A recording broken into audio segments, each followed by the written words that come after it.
Hello my dear students, welcome to Nishant Kumar's classes. Students, आज हम आपको कराएंगे मैनेजमेंट की फीचर्स कि मैनेजमेंट में कौन कौन सी विशेषताएं होती हैं। तो इससे पहले बता दें स्टूडेंट्स कि हमने मैनेजमेंट का मीनिंग, इंट्रोडक्शन व कंसेप्ट्स आपको प्रीवियस लेक्चर्स में बता दिए थे। शॉर्ट में हम बात करते हैं स्टूडेंट्स, मैनेजमेंट क्या थी? Art of getting things done through others, दूसरों से काम कराने की कला। तो स्टूडेंट, आज के लेक्चर में हम बात करेंगे कि मैनेजमेंट में कौन कौन सी फीचर्स हैं। स्टार्ट करते हैं आज का हमारा ये लेक्चर। फर्स्ट पॉइंट देखिए students, management is a goal oriented. Management क्या है? उद्देश्य केंद्रित, मतलब हमारा फोकस किस चीज पर है? ऑब्जेक्टिव्स पर। मैनेजमेंट क्या करती है? गोल्स को अचीव करने में हमारी हेल्प करती है। ये मैनेजमेंट की सबसे बड़ी फीचर है। देखिए स्टूडेंट, हम कैसे इसे एक्सप्लेन कर सकते हैं। Each and every organization is established to achieve certain organization goals। कोई भी संस्था अगर एस्टैब्लिश होती है, मतलब उसका निर्माण होता है, तो कुछ ना कुछ उसके उद्देश्य होते हैं। उन्होंने अपने गोल्स सेट किए होते हैं, टारगेट सेट किया होता है। उन्हीं टारगेट्स को, उन्हीं गोल्स को या उद्देश्य को प्राप्त करने के लिए उस संस्था का निर्माण किया जाता है स्टूडेंट्स। तो जैसे कि मैंने बता दिया कि हर एक संस्था का कुछ ना कुछ उद्देश्य होगा, तो क्या सभी संस्था का जो उद्देश्य है वो सेम होगा? तो स्टूडेंट्स नहीं, different organisation have different goals. Organisation पर डिपेंड करता है कि उन्होंने अपना कौन सा गोल सेट किया है, उन्होंने अपना कौन सा ऑब्जेक्टिव तय किया है। फॉर एग्जाम्पल स्टूडेंट्स, अगर प्रॉफिट मोटिव ऑर्गेनाइजेशन है तो उसका ऑब्जेक्टिव क्या होगा? प्रॉफिट को मैक्सिमाइज करना। अगर नॉन प्रॉफिट ऑर्गेनाइजेशन है तो उसका ऑब्जेक्टिव क्या होगा? Social welfare. तो ये डिपेंड करता है ऑर्गेनाइजेशन पर कि उसने अपना कौन सा गोल टारगेट सेट किया हुआ है, जिसको प्राप्त करने के लिए वो मैनेज कर रहे हैं, सभी एक्टिविटीज कर रहे हैं, जैसे कि planning, organising, staffing, directing, coordinating and controlling. तो स्टूडेंट्स, आगे देखिए हमने क्या लिखा है। Management aims to achieve the preset objectives. तो मैनेजमेंट क्या करती है? मैनेजमेंट उन ऑब्जेक्टिव्स को, उद्देश्य को जो हमने पहले से ही सेट कर रखे हैं, प्रीसेट मतलब पहले से ही सेट कर रखे हैं, पहले से ही तय कर रखे हैं, उनको प्राप्त करने में हमारी हेल्प करती है स्टूडेंट। अब आप सोच रहे होंगे ये हमारी कैसे हेल्प करती है या ऑब्जेक्टिव्स कैसे रखने चाहिए? तो स्टूडेंट्स, एक मेन पॉइंट जो आपने ध्यान में रखना है ऑब्जेक्टिव सेट करने से पहले, वो क्या है? These should be simple and clear. जो ऑब्जेक्टिव आप तय करते हैं वो सिंपल होना चाहिए, क्लियर होना चाहिए, डेफिनेट होना चाहिए। मतलब आपके मन में खुद शंका नहीं होनी चाहिए कि मैं किस लिए काम कर रहा हूं। आपको अपना उद्देश्य साफ और स्पष्ट दिखाई देता हो कि मैंने इस टारगेट को अचीव करना है, मैंने अपनी संस्था का निर्माण इस उद्देश्य की प्राप्ति के लिए किया है। तो ये सब हमारे माइंड में बिल्कुल क्लियर होना चाहिए स्टूडेंट्स। तो मैनेजमेंट कैसे इन ऑब्जेक्टिव्स को प्राप्त करने में हमारी हेल्प करेगी? देखिए students, management integrates the efforts of all the members to achieve the goals. Management क्या करती है? इंटीग्रेट, तो इकट्ठा करती है सभी मेंबर्स के एफर्ट्स, सभी मेंबर्स जो कोशिशें कर रही हैं उनको एक ही डायरेक्शन में ले जाती है, रिसोर्सेस को कंबाइन करती है और हमारे गोल्स को अचीव करने में हमारी हेल्प करती है। तो देखिए स्टूडेंट्स, आप इसके अलावा आप एक्स्ट्रा क्या लिख सकते हैं? आप सोचिए, क्या अगर किसी संस्था का उद्देश्य नहीं है तो वहां पर मैनेजमेंट की जरूरत है? आप कहेंगे नहीं। क्यों? क्योंकि स्टूडेंट, मैनेजमेंट की जरूरत तभी पड़ेगी जब हमारा कोई उद्देश्य होगा। उस उद्देश्य को प्राप्त करने के लिए हमें मैनेजमेंट जरूर करनी पड़ेगी। तो हम कैसे कह सकते हैं स्टूडेंट्स? देखिए, no goal in hand, no need of management. अगर हमारा कोई उद्देश्य नहीं है तो हमें मैनेजमेंट की जरूरत नहीं है। इन अदर वर्ड्स, दूसरे शब्दों में, वी कैन से दैट, हम क्या कह सकते हैं? We need management when we have some goals to be achieve. हमें मैनेजमेंट की जरूरत तब पड़ेगी जब हमारे कुछ उद्देश्य होंगे जिन्हें हम प्राप्त करना चाहते हैं। तो स्टूडेंट, एक एग्जांपल देकर भी आपको ये कंसेप्ट क्लियर करते देखिए। एग्जांपल में आप क्या लिख सकते हैं स्टूडेंट? सपोज कीजिए हमारी एबीसी फर्म है, हमने अपना गोल सेट कर लिया कि हमने इस मंथ 20,000 यूनिट्स प्रोड्यूस करने हैं। तो स्टूडेंट, हमारी संस्था का जो मैनेजर होगा वो क्या करेगा? वो एम्प्लॉइज को मोटिवेट करेगा, रिसोर्सेस को प्रॉपर तरीके से यूटिलाइज करेगा, जिसे हम ऑप्टिमम यूटिलाइजेशन ऑफ रिसोर्सेस कहते हैं, ताकि ये जो हमने टारगेट तय किया था कि एक मंथ में 20,000 यूनिट्स बनाने हैं, उसे हम अचीव कर पाएं। तो उम्मीद करते हैं स्टूडेंट फर्स्ट पॉइंट आपको डिटेल में बता दिया, आपको समझ में भी आ गया होगा स्टूडेंट। अब सेकंड पॉइंट की ओर बढ़ते हैं। देखिए पॉइंट क्या लिखा है सेकंड, मैनेजमेंट इज परवेसिव। मतलब क्या है स्टूडेंट, यहां पर जो मैंने वर्ड यूज किया है परवेसिव, इस पर इसकी बजाय आप यूज करना चाहें तो आप यूनिवर्सल भी लिख सकते हैं स्टूडेंट। इसको हम यूनिवर्सल कह सकते हैं। देखिए मैनेजमेंट इज यूनिवर्सल। मैनेजमेंट जो प्रबंध की हम बात करें वो सर्वव्यापी है। अब सोचेंगे यूनिवर्सल मतलब सर्वव्यापी क्या होता है, तो स्टूडेंट देखिए जो हर सिचुएशन मतलब हर जगह एप्लीकेबल हो, हर फील्ड में एप्लीकेबल हो, उस चीज को हम यूनिवर्सल कह देते हैं। देखिए हम इसे कैसे एक्सप्लेन करेंगे, इसे यूनिवर्सल क्यों कहा गया है मैनेजमेंट को। The activities involved in managing an enterprise are common to all organisations. जो भी हम एक्टिविटीज करते हैं, जो भी हम मैनेजमेंट के काम करते हैं, जैसे कि मैनेजमेंट में हम क्या करते हैं, जब कोई बिजनेस को हमने मैनेज करना है तो हम प्लानिंग करेंगे। क्यों? अगर प्लानिंग करके चलेंगे ऑब्जेक्टिव्स को प्राप्त करने में हमें हेल्प मिलेगी। प्लानिंग करनी पड़ती है, रिसोर्सेज को ऑर्गेनाइज करना पड़ता है, कोऑर्डिनेटिंग करनी पड़ती है, डायरेक्शन देनी पड़ती है, मोटिवेशन, ये सब काम आ जाते हैं स्टूडेंट्स। तो इसे सिस्टमेटिकली हम कैसे बताते थे, planning, organising, staffing, directing, coordinating and controlling, ये सब जो मेन काम थे। तो ये सब हमें करने पड़ते हैं ताकि हम ऑब्जेक्टिव्स को प्राप्त कर पाएं।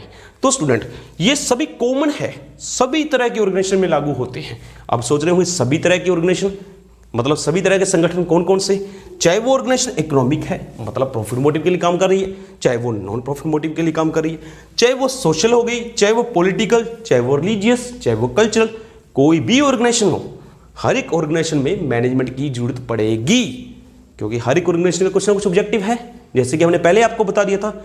इसके अलावा चाहे वो ऑर्गेनाइजेशन स्मॉल स्केल की है, चाहे वो लार्ज स्केल पर काम कर रही है, चाहे वो ऑर्गेनाइजेशन सोल ट्रेड फॉर्म में कर रहे हैं हम मतलब एक ही व्यक्ति उसका मालिक है, चाहे वो पार्टनरशिप फॉर्म में हम काम करें, चाहे वो कंपनी के रूप में हम काम करें, किसी भी रूम में हम काम कर रहे हों, चाहे वहां पर पैसा हमने कह दिया कि कम लगाया हुआ है चाहे ज्यादा लगाया हुआ है, मैनेजमेंट की जरूरत तो हर एक ऑर्गेनाइजेशन में पड़ेगी, ये हमने लिखना है। इसके अलावा हम एक लाइन में आपको कैसे बता सकते हैं इसके बारे में देखिए, a book shop needs to be managed as much as a hospital और ए पेट्रोल पंप। इसका मीनिंग क्या है स्टूडेंट, कि एक बुक शॉप को जैसे हमें मैनेज करना पड़ेगा मतलब ऑब्जेक्टिव प्राप्त करने के लिए मैनेज करेंगे, उतना ही जरूरी है जितना कि हॉस्पिटल में मैनेजमेंट का रोल है, उतना ही जरूरी है जितना कि पेट्रोल पंप में मैनेजमेंट का रोल है। मतलब समझिए कि कोई भी बिजनेस कर रहे हैं, ये मत सोचिए कि ये छोटा बिजनेस है ये बड़ा बिजनेस है, कि यहाँ पर तो हमने बड़ा बिजनेस की बात की इसलिए मैनेजमेंट जरूरी थी, छोटे बिजनेस में ऐसा नहीं होगा, वहाँ पर मैनेजमेंट के बिना काम चल जाएगा। चाहे वो छोटा स्कूल है, चाहे वो कॉलेज की बात कर लीजिए, चाहे यूनिवर्सिटी लेवल की बात कर लीजिए, हर जगह मैनेजमेंट का होना जरूरी है। अगर मैनेजमेंट होगी तो ही हम ऑब्जेक्टिव्स को प्राप्त कर पाएंगे। तो उम्मीद करते हैं यूनिवर्सल का मीनिंग समझ गए होंगे कि मैनेजमेंट हर एक ऑर्गेनाइजेशन में लागू होती है। दूसरा पॉइंट क्या लिखा देखिए students, the principles and techniques of management. जो मैनेजमेंट के प्रिंसिपल्स हैं, देखिए स्टूडेंट्स मैंने बताया था आपको फादर ऑफ मैनेजमेंट किसे कहा जाता है, हेनरी फ्योल को। क्यों? क्योंकि उसने मैनेजमेंट के 14 प्रिंसिपल्स हमें दिए थे जो कि यूनिवर्सली एप्लीकेबल हैं हर एक जगह हर एक फील्ड में, जैसे कि डिवीजन ऑफ वर्क की बात करें, उसके अलावा डिसिप्लिन, ये सभी जगह एप्लीकेबल होते हैं स्टूडेंट्स। तो ये मैंने सेकंड पॉइंट बता दिया। अब इसके अलावा क्या लिख सकते हैं students, concept of management is used in all the countries. Management के कंसेप्ट की जो मैं बात कर रहा हूं ये सभी कंट्रीज में यूज होता है इन द वर्ल्ड। संसार के सभी देशों में मैनेजमेंट की जाती है, चाहे हम इंडिया की बात कर लें, चाहे हम यूके की बात कर लें, चाहे हम यूएसए की बात कर लें, तो आप किसी भी कंट्री को देख लीजिए, हर जगह मैनेजमेंट होती है स्टूडेंट्स। तो उम्मीद करता हूं आपको सेकंड पॉइंट भी क्लियर हो गया होगा कि मैनेजमेंट क्या है, यूनिवर्सल नेचर की है। अब आप यहां तक नोट कर सकते हैं। इसके अलावा थर्ड और फोर्थ पॉइंट जो आगे नेक्स्ट पॉइंट हमने बताने फीचर्स के, वो हम आपको बताएंगे डिटेल में, तो पहले यहां तक नोट कर लीजिए स्टूडेंट्स। तो स्टूडेंट अब हम बात करेंगे मैनेजमेंट की थर्ड फीचर की। देखिए मैनेजमेंट इज मल्टी डायमेंशनल। क्या मीनिंग है कि मैनेजमेंट 3D एक्टिविटी है। 3D एक्टिविटी क्यों कहा, इसकी 3 डायमेंशंस हैं स्टूडेंट्स। वो कौन कौन सी है देखिए, management of work, management of people and management of operations. अब आपको बताएंगे कि आपने यहां पर क्या क्या एक्सप्लेन करना है। तो सबसे पहले बात करते हैं मैनेजमेंट ऑफ वर्क। हमने काम की बात करनी है स्टूडेंट। तो स्टूडेंट आप सभी जानते हैं कि अगर किसी भी संस्था की हम बात करें तो वो एस्टेब्लिश होती है तो उसका कोई ना कोई पर्पस होता है, वो कोई ना कोई काम करने के लिए स्थापित की जाती है।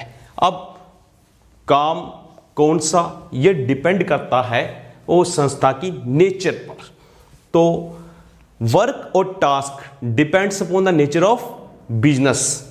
तो स्टूडेंट वर्क में हमने क्या बात करनी है, what is to be done. तो मैनेजमेंट ऑफ वर्क को मैंने आपको एक लाइन में बता दिया, what is to be done, कि हमने कौन सा काम करना है। देखिए स्टूडेंट एग्जांपल के साथ देखिए मैंने क्या लिखा है, every organization is established to do some work. हर एक ऑर्गेनाइजेशन कुछ ना कुछ काम करने के लिए स्थापित की जाती है। जैसे कि स्कूल की बात करें तो स्कूल में कौन सा काम होगा, आप कहेंगे एजुकेशन प्रोवाइड की जाती है स्टूडेंट्स को, यस। उसके बाद इसी तरह से एग्जांपल है फर्म की, तो फर्म क्या करेगी, अगर मैन्युफैक्चरिंग फर्म की बात करें स्टूडेंट्स तो वो प्रोडक्शन का काम करते हैं, तो वहां पर कौन सा काम हो रहा है, प्रोडक्शन का। इसी तरह से स्टूडेंट्स हॉस्पिटल की बात करें तो वो क्या करते हैं, पेशेंट्स की ट्रीटमेंट करते हैं, पेशेंट्स को ठीक करते हैं। तो ये यहाँ पर कोई भी संस्था की बात कर लिए तो कोई ना कोई वर्क कर रही है, कोई ना कोई काम कर रही है। तो हमने क्या करना है स्टूडेंट्स, उन्हीं काम को अच्छे तरीके से मैनेज करना है, प्रॉपर तरीके से, तभी हम अपने ऑब्जेक्टिव्स को प्राप्त कर सकेंगे। तो students work is done in order to achieve the goals. मैंने क्या लिखा है, काम किस लिए किया जाता है, ताकि हम अपने उद्देश्य को प्राप्त कर सकें। और कब प्राप्त कर पाएंगे, अगर वो काम हम ठीक ढंग से करेंगे।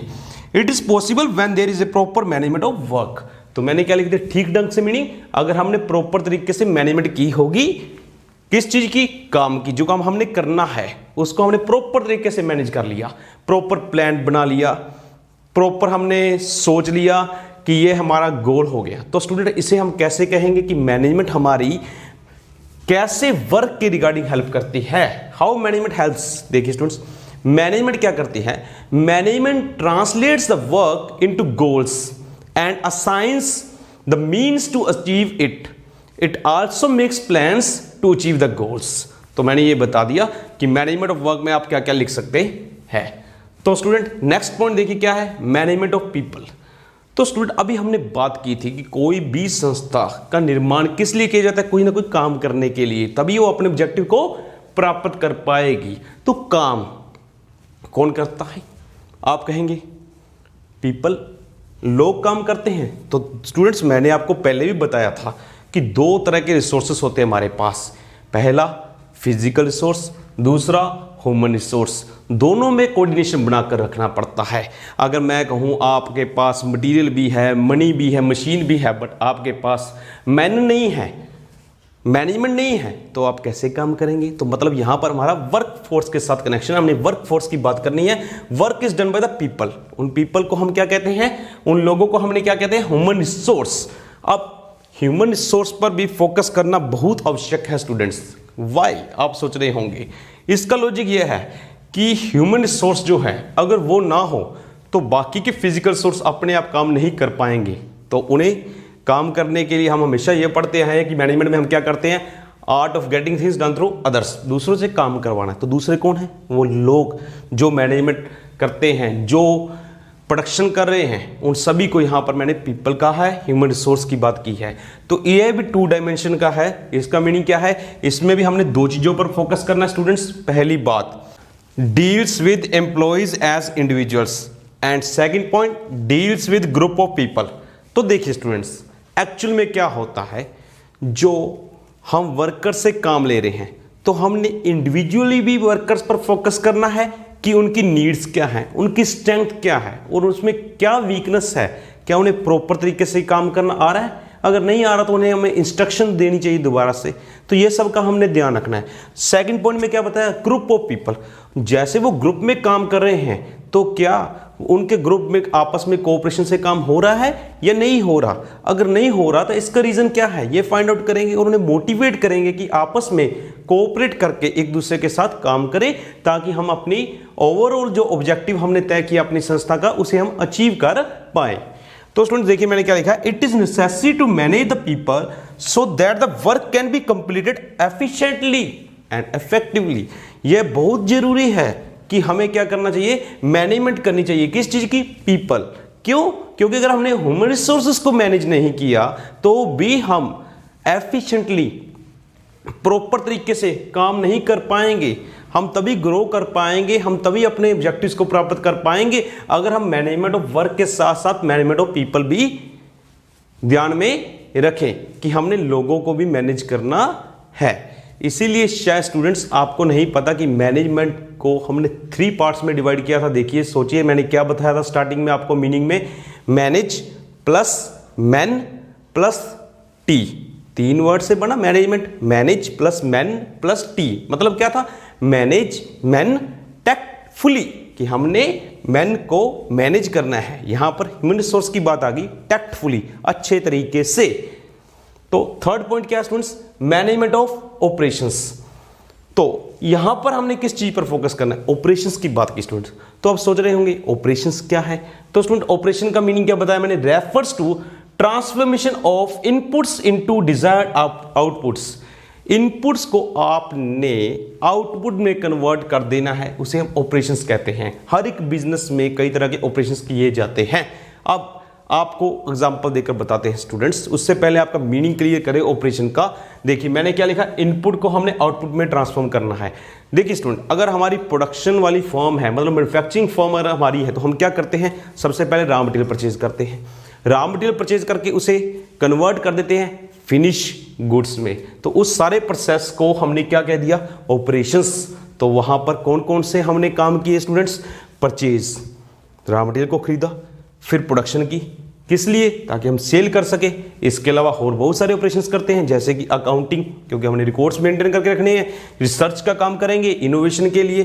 तो बहुत सारे ऑपरेशंस होते हैं स्टूडेंट्स, डिफर कर सकते हैं फ्रॉम फर्म टू फर्म। ये भी डिफरेंट होता है ऑर्गेनाइजेशन के हिसाब से कौन कौन से वो काम करते हैं। मेन मैंने आपको बता दिए, to achieve the goals many operations are conducted. हमने गोल्स की प्राप्ति करनी है, हमें कई तरह के ऑपरेशंस करने पड़ेंगे, कई तरह की एक्टिविटीज करनी पड़ेंगी। वो कौन कौन सी है, purchase, production, sale, accounting, research, marketing etcetera. तो management of operations helps in making proper coordination. क्योंकि मैनेजमेंट का क्या रोल हुआ कि मैनेजमेंट क्या करती है, हेल्प्स करती है प्रॉपर कोऑर्डिनेशन करने में, तालमेल बिठाने में। किसमें तालमेल बिठाना है, चाहे वर्क की बात करें हैं, चाहे हम लोगों की बात करें हैं, चाहे हम ऑपरेशंस की बात करें हैं, इन सभी को हमने कोऑर्डिनेट करना है, तो ही हम अपने ओवरऑल ऑब्जेक्टिव को अचीव कर पाएंगे। तो स्टूडेंट, ये हमारा डायमेंशन वाला पॉइंट खत्म हो गया कि मैनेजमेंट एक 3D एक्टिविटी है। 3D मतलब 3 डायमेंशनल एक्टिविटी है, जिसमें हमने आपको शॉर्ट में बता दें क्या क्या बताया। देखिए मैनेजमेंट ऑफ वर्क में सिंपली हम एक ही लाइन में बता रहे हैं, what is to be done, ये हमने कंसीडर किया। सेकंड नंबर पर who is to do it, कौन करेगा, क्या करना है, कौन सा काम हमने करना है, कौन करेगा। तो यहां पर थर्ड पर हाउ टू डू इट, कैसे करेंगे। अब हमने कैसे करना, हमने प्रोडक्शन का काम करना था, हमने रॉ मटेरियल को फिनिश गुड्स में कन्वर्ट करना था, मतलब ऑपरेशंस करने थे। कौन कौन से करने थे, हमने अगर ओवरऑल काम करना है, ओवरऑल वर्क करना है, क्या वर्क था, प्रोडक्शन करनी। कैसे करेंगे, परचेज भी करना पड़ेगा रॉ मटेरियल, फिर रॉ मटेरियल को हम कन्वर्ट करेंगे, प्रोडक्शन हो जाएगी, फिनिश गुड्स में जब हमने कन्वर्ट कर दिया फिर उसे सेल करेंगे। तो ये मैंने ऑपरेशंस आपको बता दिए। तो उम्मीद करता हूँ स्टूडेंट्स आपको आज का टॉपिक समझ में आ गया होगा। तो स्टूडेंट, ये मैंने आपको यहाँ तक 3 पॉइंट्स फीचर्स के बता दिए हैं। इसके बाद भी और भी कई पॉइंट्स हैं, जैसे कि मैनेजमेंट एक कंटिन्यूस प्रोसेस है, उसके अलावा हमें पता है मैनेजमेंट एक यूनिवर्सल नेचर की है। तो ये सभी आपको कंसिडर करेंगे, सभी आपको डिटेल में बताएंगे स्टूडेंट्स, परंतु नेक्स्ट वीडियो में। तो उम्मीद करते हैं यहाँ तक आपको समझ में आ गया होगा स्टूडेंट्स। अगर आपको कोई भी डाउट है तो आप मुझे व्हाट्सएप पर कांटेक्ट करके पूछ सकते हैं, मैं आपको आपका डाउट जरूर सोल्व करके बताऊंगा, आपको समझाऊंगा जो आपको पॉइंट समझ में नहीं आया। Thanks for watching the video.